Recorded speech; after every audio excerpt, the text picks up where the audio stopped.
Welcome in. You already know what time it is. Alex Kleininger in the building. Let's dive into the Nexus. Let's dive into the Nexus. Step into the zone. Carolina stories got a life of their home. From the pages to the labs, yeah, we break it all down. If you love those books, you're at the right sound. Let's dive into the Nexus.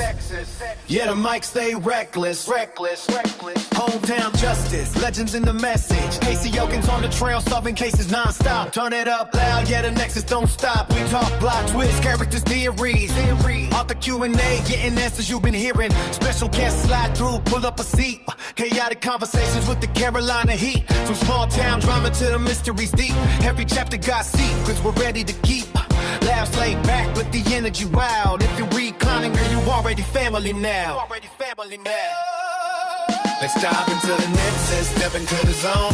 Carolina stories got a life of their own. From the pages to the labs, yeah, we break it all down. If you love those books, you'll act the right sound. Let's dive into the Nexus, come and connect us. Alex Kleininger live, yeah, you rockin' with the Nexus. Hit play, stay tuned. Every episode fresh. Welcome to the Carolina Nexus. Brought to you straight from Carolina soil. Press play and let's dive in.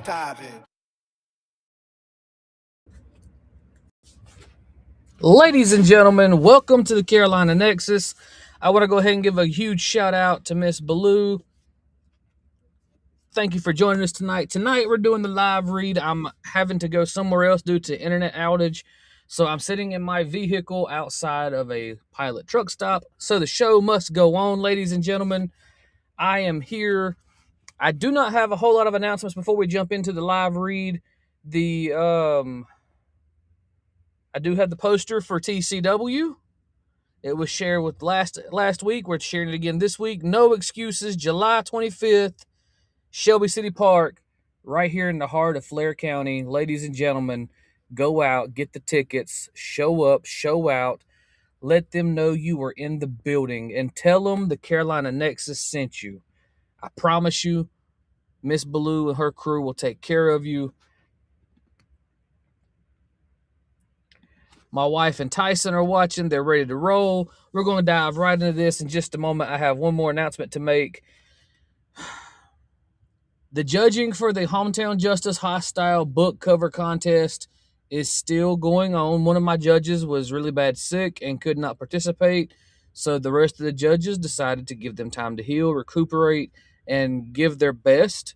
So it's gonna be about another week before I find out the winners, and I'll show them to you on the show, you guys. I am excited about this. I cannot wait. With that being said, I hope you have your questions. Hope you have your notebook so you can write down your questions as we're reading. We're reading chapter 13 and 14 tonight. I want to give a shout out to the Shelby Independent, which is an independent news source for Shelby, North Carolina. And don't get me wrong, I'm very grateful for what happened with the Shelby Star. At the point of me doing the Shelby Star interview, I did not realize that Shelby Star was not owned or operated locally anymore. It's owned by USA Today.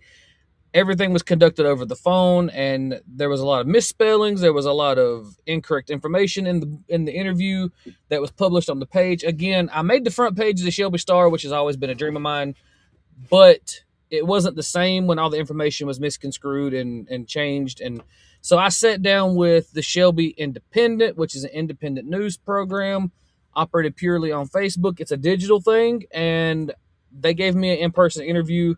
We met at the Pioneer Coffee Shop this past Saturday. They're doing an article on me. I can't wait to see what they have to say.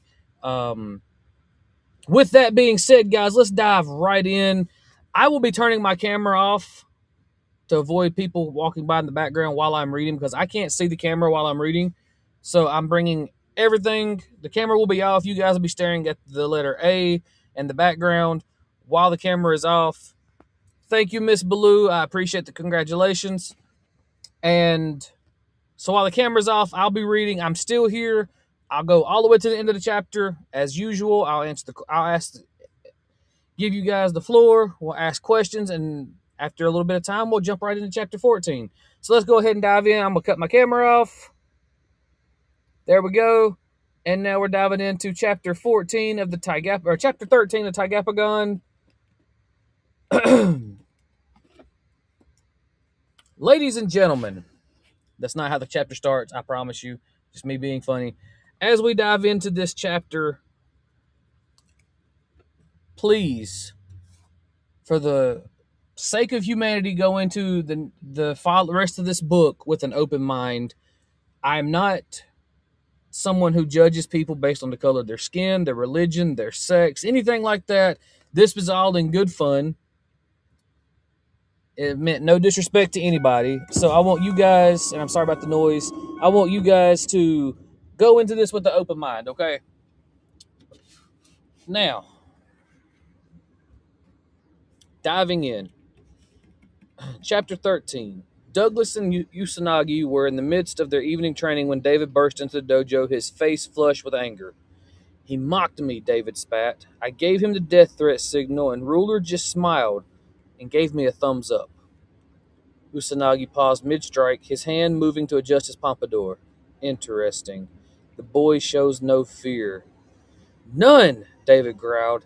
He even has a nickname for his little group now. Marcus is Marky Poo, and enough, Douglas cut him off. Who cares what they call each other? I care. Usanagi's voice carried a dangerous edge.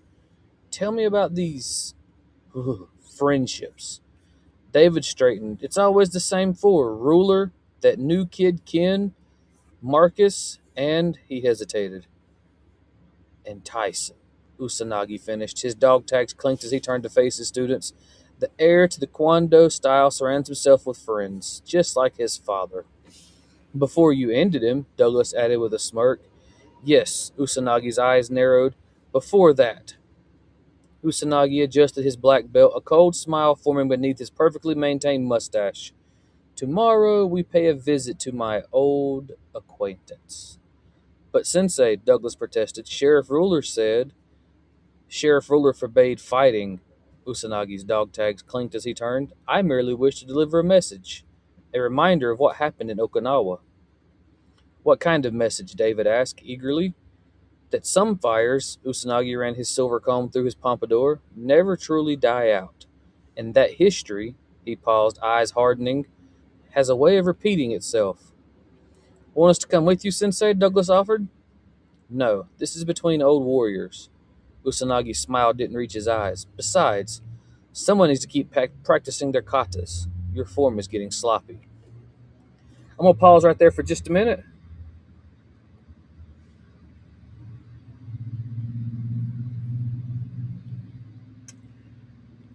With that scene, I tried to build Usanagi because he's the primary villain in this. I tried to build him up and make him seem overly intimidating and as vile and villainous as I could. Hold on, sorry about the interruption. Again, I'm in public, so you'll hear background noise. I have no control over that. The show had to go on. But back to Usanagi. I tried to make him appear as intimidating, as villainous, and as vile as I could. And I hope I'm relaying that to people. I hope that you guys are able to feel the fear I'm trying to emulate through Usanagi. Got some new viewers join us. Thank you, Melissa, for the congratulations. I hope everybody that watches this episode or watches this show is a friend of mine, has supported me through the years. We'll go as soon as the I'm sorry. Let me rephrase that. I hope everyone that is a friend of mine supports this show, supports my books. We'll go when the Shelby Independent releases this article they're doing on me. I hope everybody go read it and watch it. Like it and share it. Get my name out there for me. I appreciate that, Amber. Thank you for all the support. Now, back to chapter 13. Again, I hope you guys are able to feel the fear that I want to convey through Usanagi for the rest of this book. Chapter 13, Scene 2. The training dummy stood in the center of the dojo, its surface covered in pressure-sensitive panels that glowed when struck correctly. Sensei Kwando circled it slowly, adjusting settings on a small remote. This, he explained, is how we measure precision. Each light represents a vital point. Hit correctly, it illuminates. Miss, and he smiled. Well, you'll see. Alex, Ken, and Ty stood in their weighted gis, watching as the dummy's eyes began to pulse with a soft blue light. Begin, Sensei commanded. Ty stepped forward first, his strikes precise and measured. Lights flickered across the dummy's surface shoulder, sternum, solar plexus. Each hit produced a soft chime. Ken followed, his technique less refined but enthusiastic. Some panels lit up, others remained dark, producing discordant tones that made him wince. Then Alex took his position. As he started his sequence, something felt different. The weighted gi seemed to float around him, and the dummy's lights began to pulse in rhythm with his heartbeat. Do you feel it? Sensei's voice seemed distant. The Rai flows through all things. Let it guide you. Suddenly, the three boys moved in perfect synchronization. The dummy's lights created patterns they somehow recognized, though they'd never seen them before. Ken's strikes flowed like water. Ty's movements became lightning quick, and Alex's attacks carried the precise power of a hunting cat. The dummy's eyes shifted from blue to brilliant gold. Panels lit up in cascading sequences as the boys struck in harmony, their movements guided by something beyond physical training. A slow clap shattered the moment. Usanagi stood in the doorway, his black gi stark against the evening light. Impressive light show, he smirked, running his comb through the pompadour. Teaching children party tricks now, old man? Forgive me. Sorry about the interruption again, guys.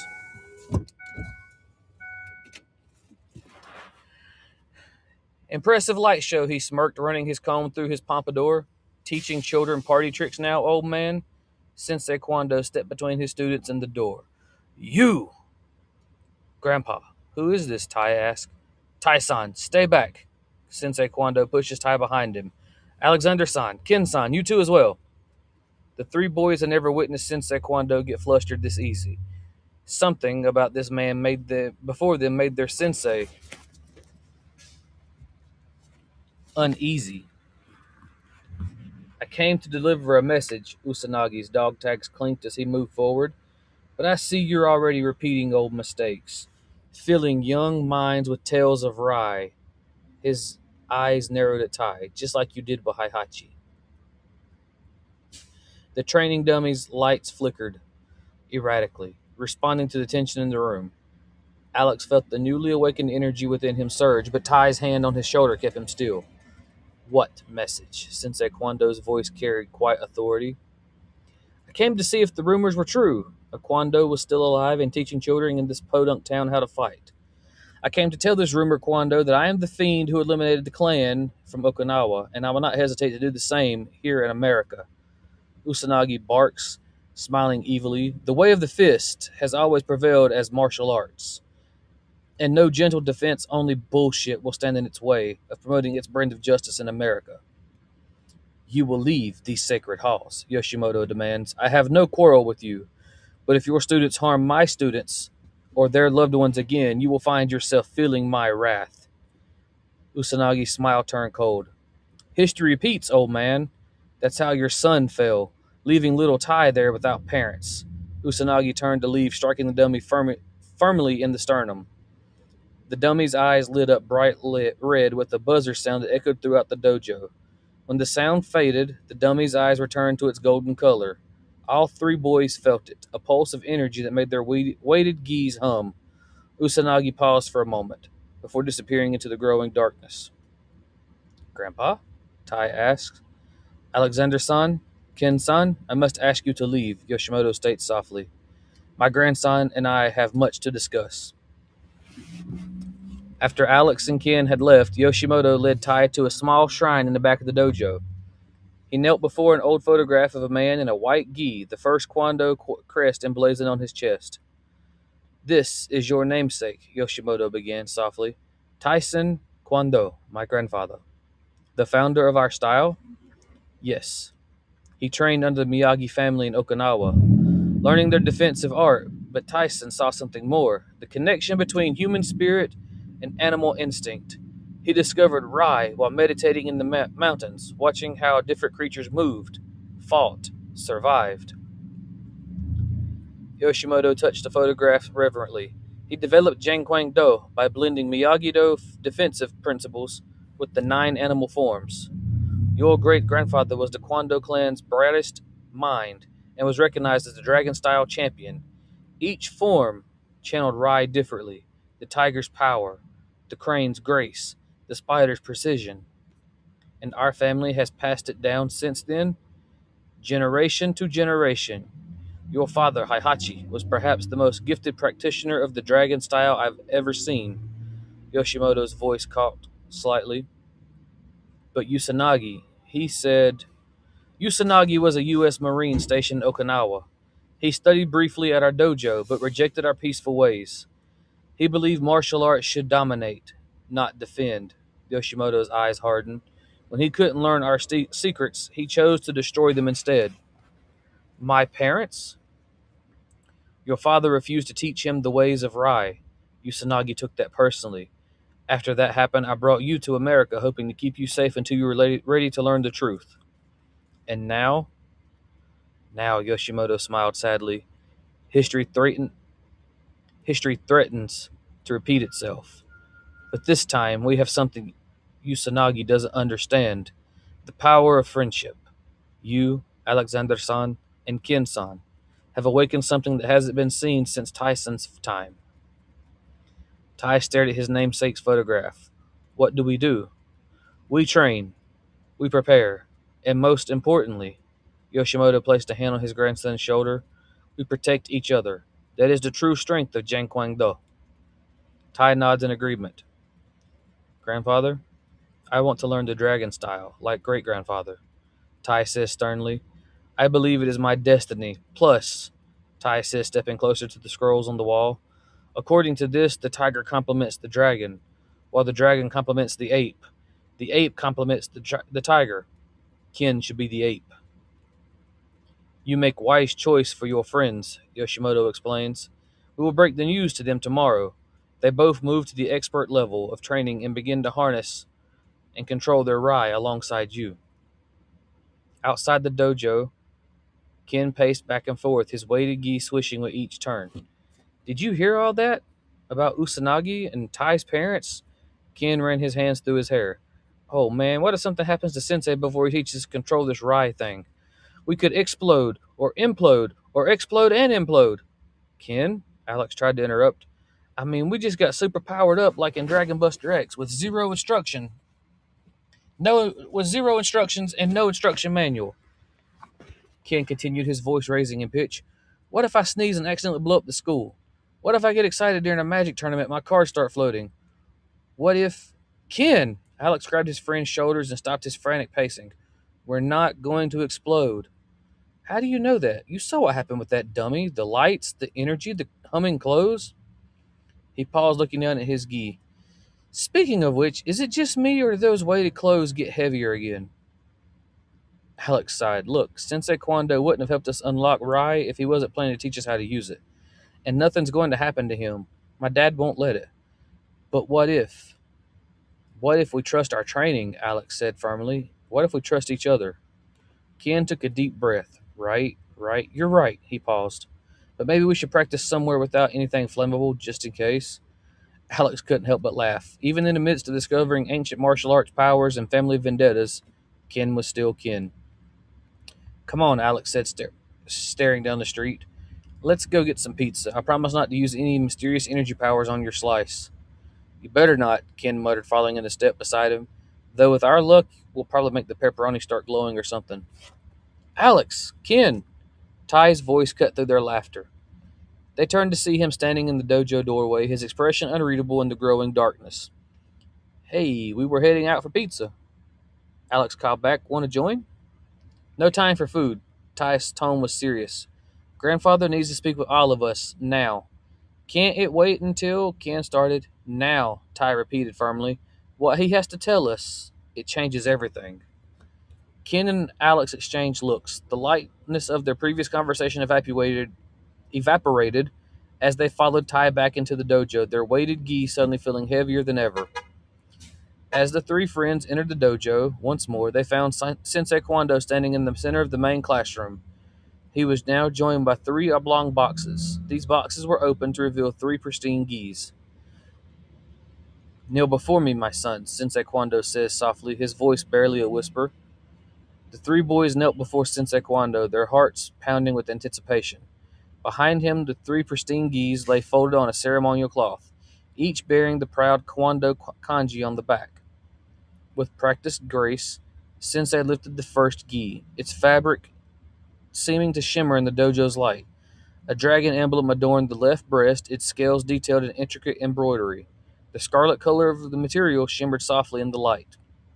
Tai-san, brave and bold, harnessed the incredible power of the legendary dragon, ferocious and powerful.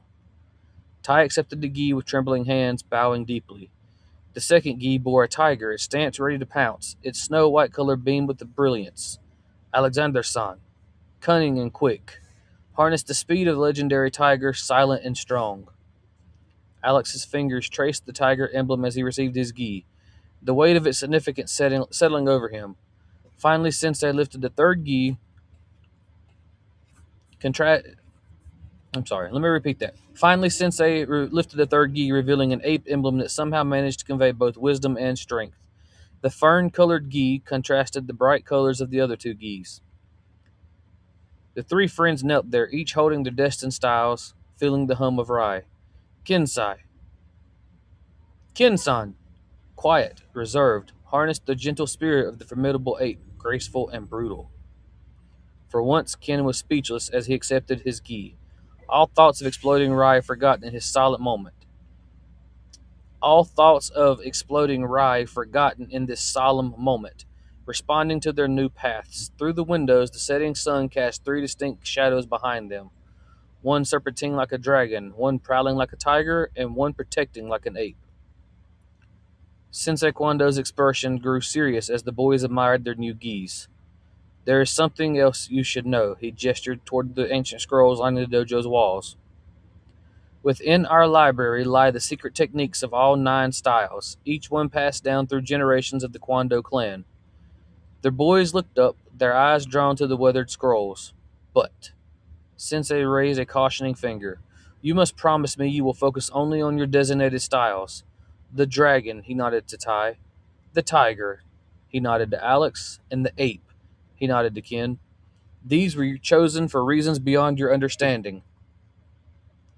What kind of secret techniques? Ken couldn't help asking. Techniques that can be dangerous if learned incorrectly, Sensei warned. The Rai flows differently through each style.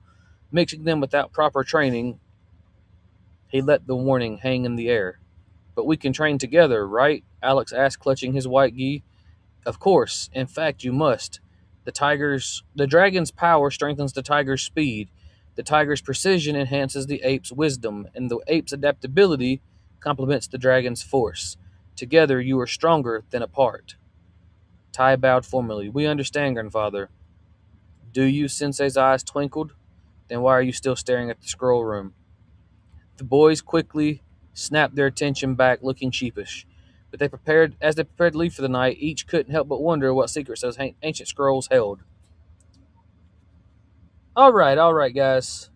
Again, I apologize for the interruptions. I'll bring my camera back on now. Do we have any questions about Chapter 13 before we dive into Chapter 14?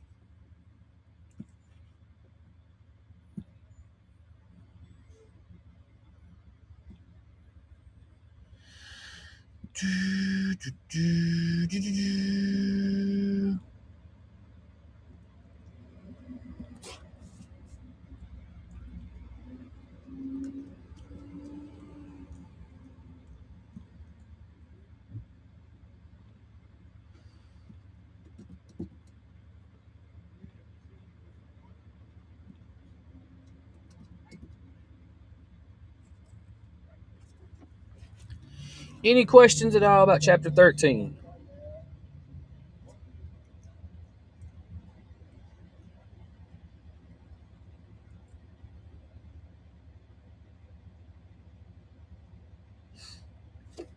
Ooh. Miss Blue, you struck first.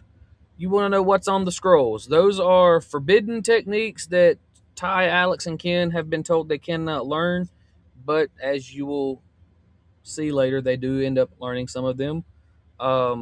If you've read Hometown Justice, you will know that they spent a drastic amount of time reading from these scrolls.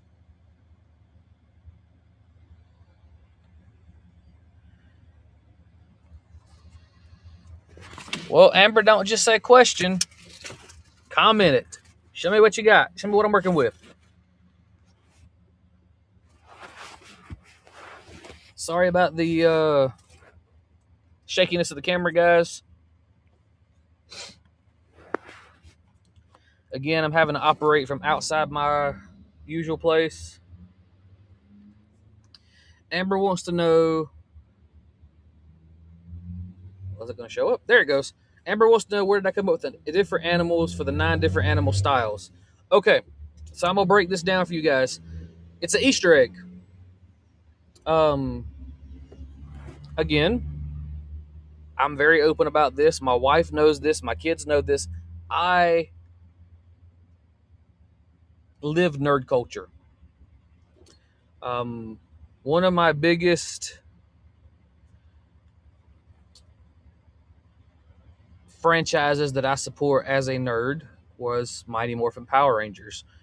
So much so that even as an adult, I still watch Power Rangers. I named my kid after the greatest Power Ranger to ever exist.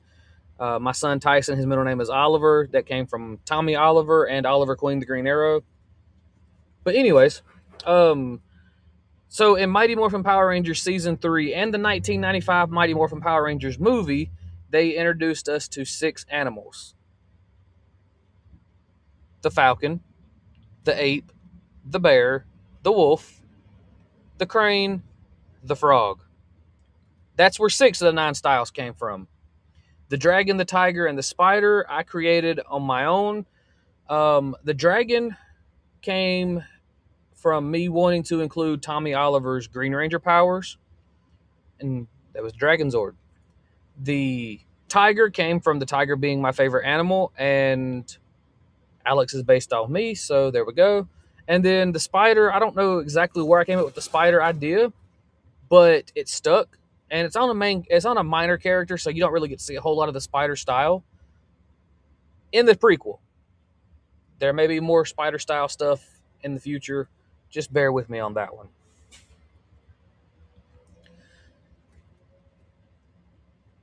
Why are they forbidden? The techniques are forbidden because, as Sensei Yoshimoto Kwando said, if they're not learned correctly, they could be dangerous. Some of the techniques in those scrolls are forbidden because they deal with stuff like sealing rye, stopping the rye from flowing through a person, which ultimately leads to the death of that person. So if you can seal somebody's rye, you can ultimately kill them. And that's why the techniques are forbidden. They are forbidden due to the fact that, like in Cobra Kai and Karate Kid, the Miyagi's found a way to stop their enemies from waging war. It's sort of the same situation here with my Jang Kwang Do.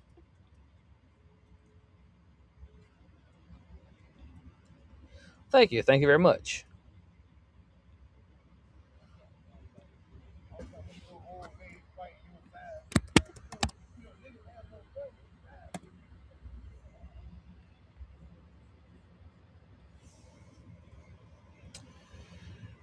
Before we dive into chapter 14 or any more questions, I do want to say I have reached out to a character from the Casey Elkins series. It's not the co-creator like I wanted to, but a character from the Casey Elkins series. And as soon as she reads the Casey Elkins book that introduces her character, she's going to come on the show and discuss differences with me. So you guys be on the lookout for that.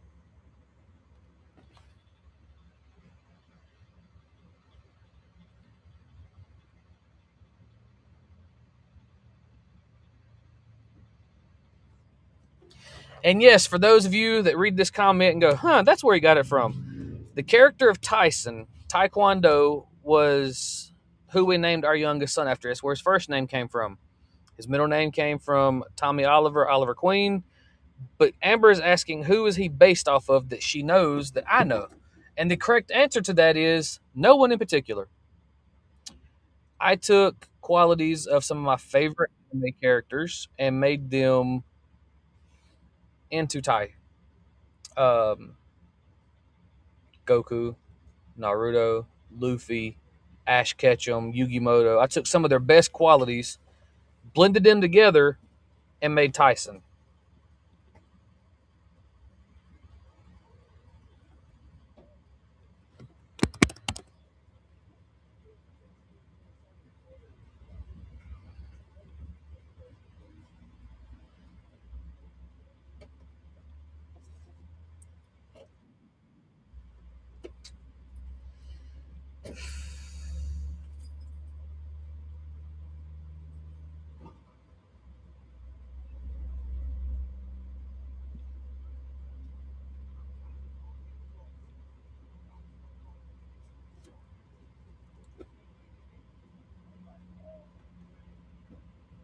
And Miss Baloo, when you talk to him again, tell that knucklehead flower of the family that his character is coming in Hometown Justice Hostile Redemption and Hostile Redemption.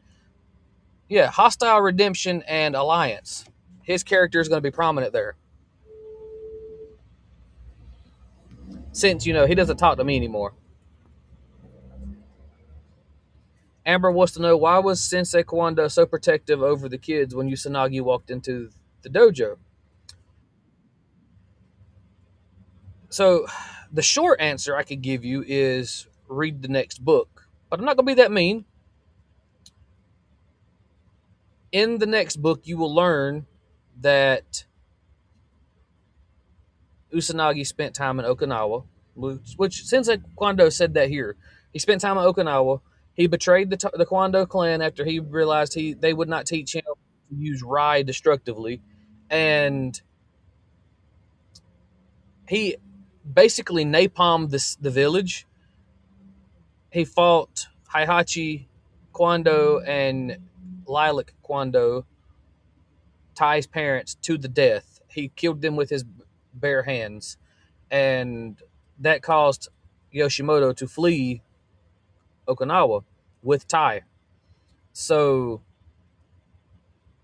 Tai is in his 8th grade year of middle school, going into the 9th grade. It's the middle of the school year, so he's 8th grade, and this happened prior to Yoshimoto bringing Tai to America. And Yoshimoto recognizes Usanagi the moment he walks through the dojo doors. He hadn't kept up with where Usanagi was at, so that's why he was protective. Thank you, Miss Baloo.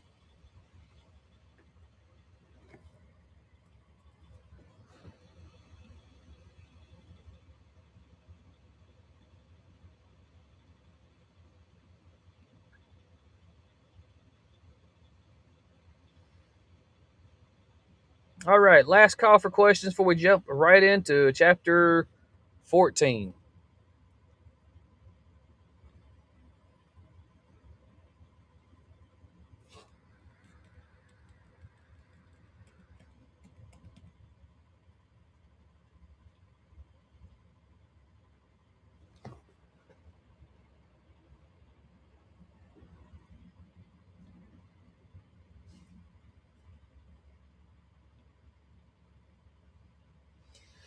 This will be the last question I ask about chapter 13, and then we'll go dive into 14.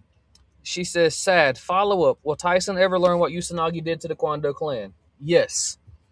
That is the plot point of the next book, actually. So, tune in. All right, diving into chapter 14. We cut this camera back off. Going back. All right, guys. Chapter 14. 3 days had passed since they received their designated styles. and the hidden pond on the ruler farm had already become their private training grounds. The morning mist clung to the water surface as three distinct figures moved through their new form, still adjusting to their scarlet white and fern green gi. Ty worked through the basic dragon style movements, his scarlet gi occasionally catching the early light as he practiced the introductory kata. Sensei had taught them. Even after just 3 days, there was a natural flow to his movements that hadn't been there before. Beside him, Alex's white gi stood out against the misty backdrop as he attempted the tiger-style combinations. The movements were still new, but there was already a hint of the speed and precision that the style demanded. Ken, despite his initial concerns about Rai, had spent the past 3 days approaching the ape style with careful determination. His fern-colored gi rustled as he repeated the fundamental stances, trying to find the balance between power and grace that Sensei had described. They had found this spot their first morning of training, far enough from the stables to avoid startling the horses with their practice, yet close enough to hear the how. Okay, I'm restarting that paragraph over. They had found this spot the first morning of training, far enough from the stables to avoid startling the horses with their practice, yet close enough to the house to hear Amy's voice when Eunice called them for breakfast. The pond surface reflected their efforts, 3 different styles beginning to take shape. I think I'm starting to feel what Sensei meant about the dragon's flow, Tai said, pausing between movements.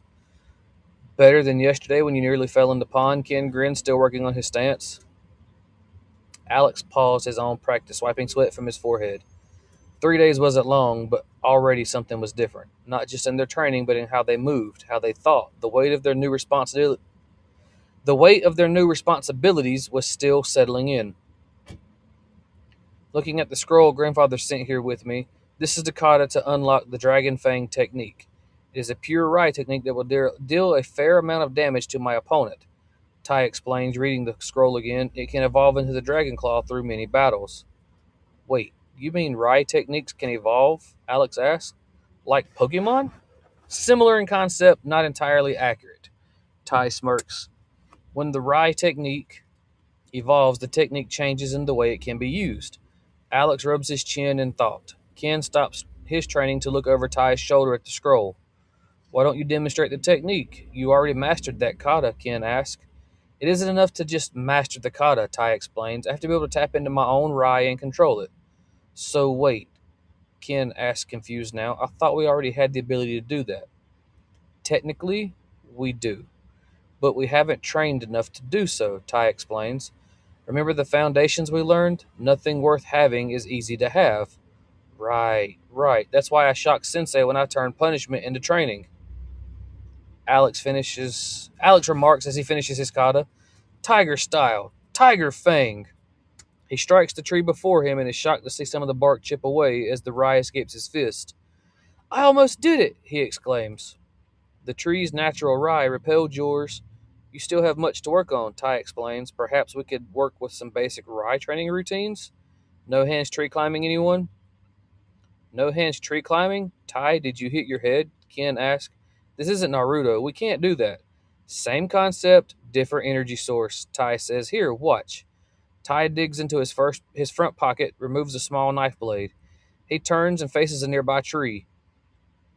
Tai approached the tree, knife in hand. The concept is simple. We channel Rai into our feet and use it to stick to the tree's surface. Too little Rai, you fall off. Too much. He slashed the bark at eye level. Well, you'll see. This is insane, Ken muttered, but his eyes were fixed on Tai. Tai took several steps back, closed his eyes in concentration, then ran toward the tree. His feet hit the trunk, and defying gravity, he continued upward, making it 3 steps before the bark exploded beneath his foot, sending him flipping backwards. He landed gracefully, frowning at the damaged bark. Too much Rai. Let me try. Alex stepped forward eagerly. Hold on. Tai tossed him the knife. Mark your progress. We'll make it a competition. Alex made his mark on the tree, then backed up. His first attempt ended with an immediate fail. The second got him 2 steps up before he crashed down. This is harder than it looks, he groaned, rubbing his back. Ken watched them both failing repeatedly before stepping forward. The key has to be balance, he mused, like everything else Sensei teaches. He made his mark and tried. 1 step, fall. 2 steps, fall. But each attempt lasted a little longer. Hours passed as they took turn. The tree's bark became increasingly marked with their progress. Ty's mark highest, followed closely by Ken's with ugh. Ty's marks were the highest, followed closely by Alex's with Ken steadily climbing. The rye has to match the tree's natural energy, Ty explains between attempts, like finding harmony between our force and nature's, Alex finished, remembering Sensei's lessons. His next attempt got him halfway up the trunk before he lost control. Ken sat catching his breath, watching his friends repeatedly crash to the ground. You know what this reminds me of? If you say Naruto again, Alex warned. Actually, I was thinking of that time we tried to learn to skateboard. Remember how many times we fell before we found our balance? Alex's eyes lit up. On his next attempt, he made it 3/4 of the way up the tree before falling. The sun climbed higher as they continued practicing their gi, covered in bark and dirt, but their determination unwavering. Main Street's weekend yard sale used to be Douglas Kennedy's favorite hunting ground. The crowds, the chaos, the perfect opportunity to remind everyone who ruled Popeville streets. But now, he watched a group of kids from school walk past laughing and talking. 3 weeks ago, they would have crossed the street to avoid him. Today, they barely glanced his way. All because of Sheriff Ruler's stupid decree. Douglas thought bitterly, kicking the empty soda can across the sidewalk. A nearby vendor selling comics flinched at the sound, then immediately returned to his sales when he realized who it was. That flinch, it used to mean something. Now it was just a reflex without the fear that used to follow. Douglas passed Mrs. Henderson's antique stall, remembering how he used to accidentally knock things over just to watch her scramble to pick them up. Today she was too busy haggling with a customer to even notice him. Hey, Douglas, some seventh grader called out casually, like he was just another kid at school. Not the Douglas Kennedy, not the feared enforcer of Boafang's will. His hands clenched into fists, but he kept them in his pockets. One wrong move, one complaint to the sheriff, and he'd be spending his weekend in a cell instead of the dojo. His father's influence could only. Try that again. His hands clenched into fists, but he kept them in his pockets. One wrong move, one complaint to the sheriff, and he'd be spending his weekend in a cell instead of the dojo. His father's influence could only protect him so much now. Everything okay, son? Officer Martinez asked from his patrol car parked strategically at the corner. The police present at community events was new, another of Sheriff Ruler's changes. Fine, Douglas muttered, the word tasting like ash in his mouth. As he walked past the old community center, a poster caught his eye. Kwando School of Martial Arts. New students welcome. His blood boiled. Not only had Alex Ruler gotten away with disrespecting Boafang, but now their rival dojo was openly recruiting. Something had to change. But first, they needed to deal with Sheriff Ruler's iron grip on the town. And Douglas had a feeling Sensei Usanagi was already planning exactly that. The Boafang dojo was quiet when Douglas burst through the doors, his frustration boiling over. Usanagi stood at the windows, running his silver comb through his perfectly maintained pompadour. Sensei, Douglas's voice echoed through the empty training floor. We have to do something. The town is learning to disrespect us. Usanagi didn't turn around. Tell me, Douglas, did you see the Kwando recruit? Tell me, Douglas, did you see the Kwando recruitment poster? Douglas paused, caught off guard. Yes, Sensei, at the community center. And what did you want to do when you saw it? Tear it down. Show them they can't. Exactly what Sheriff Ruler expects. Usanagi's dog tags clinked as he finally turned. Predictable, like a child throwing a tantrum. But Sensei, the way of the fist isn't just about brute force, Douglas. Usanagi moved to the center of the dojo. It's about striking when your opponent least expects it, when they think they're safe. Understanding began to dawn on Douglas's face. You have a plan. The Star Festival approaches. Usanagi smiled coldly. Old Kwando thinks he can revive the tournaments here. Make martial arts respectable. He spat the word out. But first, we need to remind this town what real power looks like. And we will have an entire tournament to showcase our skills. How? Patience, Douglas. Usanagi's eyes glinted. Sometimes the best way to destroy your enemy is let them think they've already won. And that concludes Chapter 14. The floor is open for questions on Chapter 14, guys.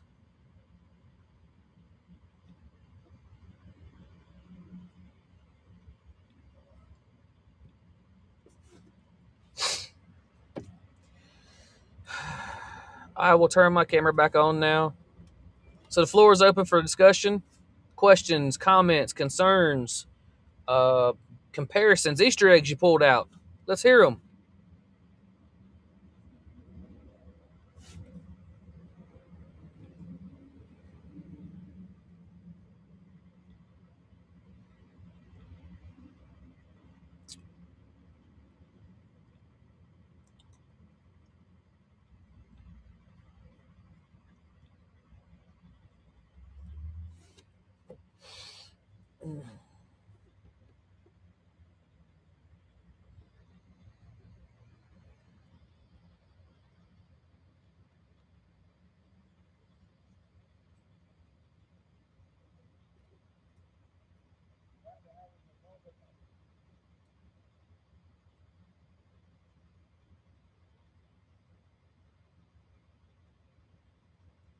Okay, Amber, let's see your questions.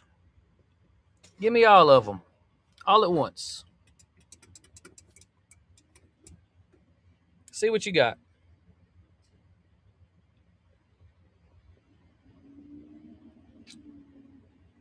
Where did I come up with the boys' color schemes? Well, initially I wanted green to be Alex's because Alex is my favorite. Is green is my favorite color. Alex is obviously based on me, but I wanted Alex to have the white gi with the white tiger because it's my favorite animal, the Bengal white tiger.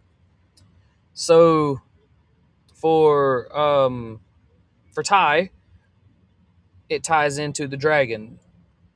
Typically, Asian culture depicts dragons as fire breathing lizards. And what color is most associated with fire? Red, crimson, orange, bright yellow. So it naturally made sense for Ty to be red.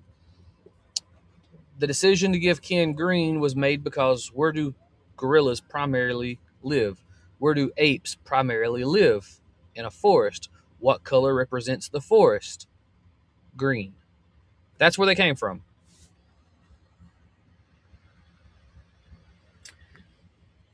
Then she asks,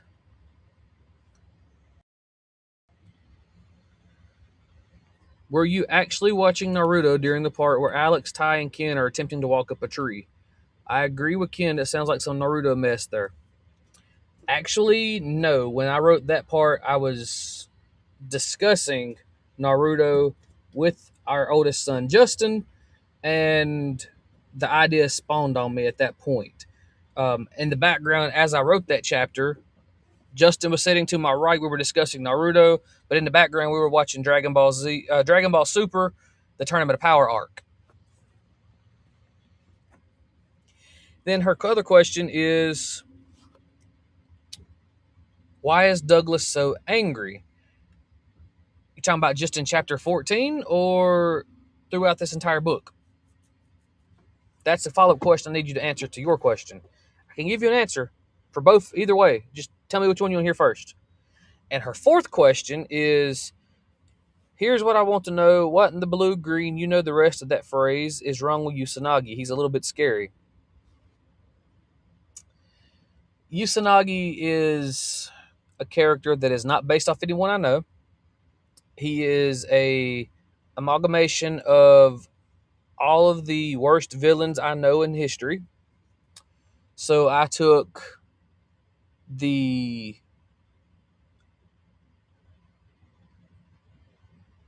mentality of John Kreese, the sadistic ways of Terry Silver, the single-mindedness of Lord Voldemort, the ruthlessness of the original incarnation of Lord Zed, and I pushed them all into one body and made Usanagi. Now his name comes from, I'm probably pronouncing it wrong, and I probably spelled it wrong, but the name comes from the White Rabbit from the Ninja Turtles TV show that came out in the 80s. There was a mutant rabbit who was a samurai, and I'm pretty sure his name is Usanagi, but I'm probably spelling it wrong and saying it wrong.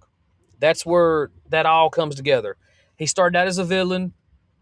He became an ally to the Turtles, and then left and went and did his own TV show that was canceled after one season. You and Miss Baloo both said to follow it for 3 should be the whole time. Okay, so Douglas is an asshole because for so long his dad, who is never named, is a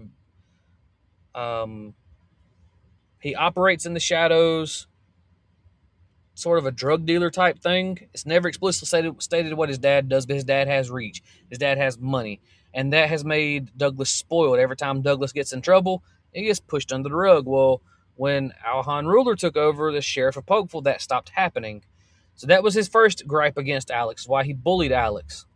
The second reason he's upset is because when Alhan decreed that no fighting outside of dojos or sanctioned tournaments, that limited Douglas's ability to be a bully. He cannot fight. He can't rough people up.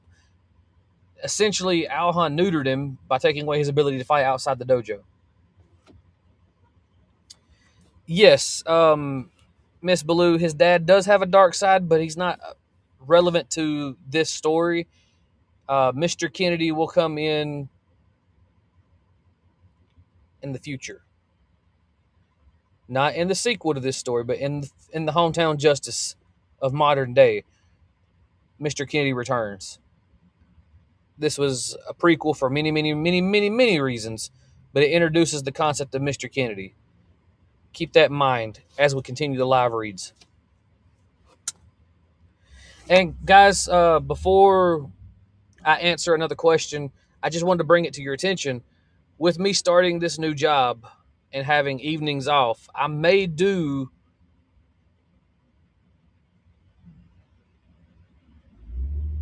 3 episodes a week doing live reads. I haven't decided yet. I got to talk to my production team and see if it can be done with my new schedule and see what we can do about making it happen. But if you're interested in me doing 3 live reads a week to get through these book series, because I have a lot of books. People just don't know how many books I've got released. They think 8 books is, that's not a whole lot. The chapters alone are out there. And I want to get through them all so we can discuss everything with you. This is just a prequel series. And with this prequel series, there's 3 books. Then there's 3 books from the main series. There's 2 books from the spin-off series. I can't wait to get into the Casey Elkins series with you guys because of Miss Baloo and Amber. But with that being said, I will let you guys know if I'm going to do more episodes. We'll still stick with Tuesdays being a character discussion and a general all-around episode of the Carolina Nexus. But the live reads we may expand it to 2 or maybe even 3 episodes a week. It's something we're debating. Miss Baloo says, let me know about that. I'm not bringing her on the screen, but she said, let me know if we do more episodes. You know I will. Amber says, those are so not good enough reasons to be a brat, so I don't like his character. Well, you're not alone. But at least he gave you a good reason not to like his character, unlike other characters in this series that you don't like.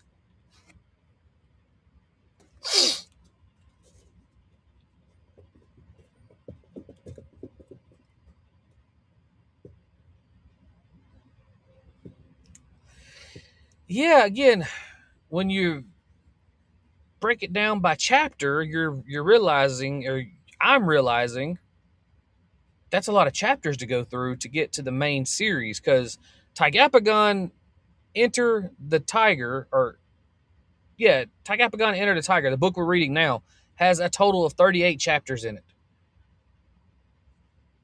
Taming the Dragon has 28. Calming the Ape has, I want to say, 25. And then Hometown Justice has 28. Homecoming has 28. Rebellion has 28. Aftermath had 33. Casey, the Idol, had 33. The Daywalker had 35. Hostile has 35. So that's a lot of chapters to read. I mean, again, don't get me wrong, that's a lot of episodes for me to put out, but I want to get through these books so we can discuss everything that's happening all at once. And again, I want to get to the Casey Elkins series because of you and Miss Ballou being her biggest fans, besides my co-creator.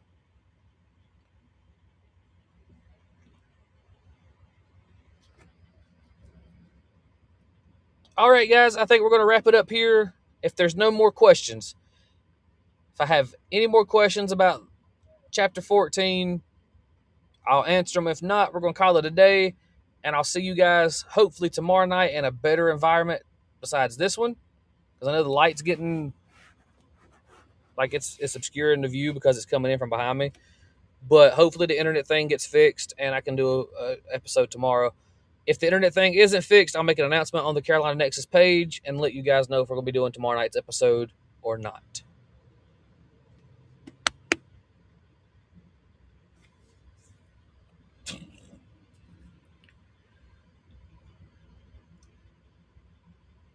I'd rather somebody be Team Casey than somebody tell me they're Team Edward or Team Jacob. So I guess I did something right with Casey.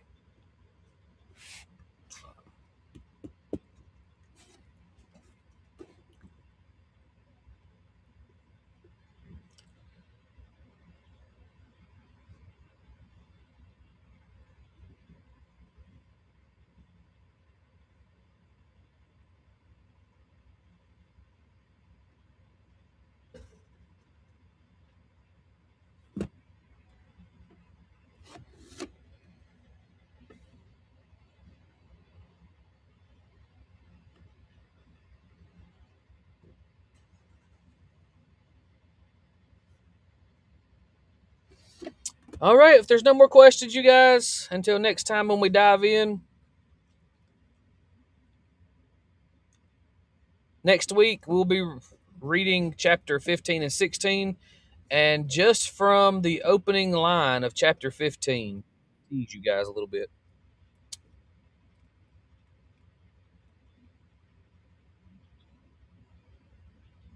Sunday's yard sale transformed Main Street into a maze of folding tables and bargain hunters. That's all you're getting from the teaser. I'll see you guys next week.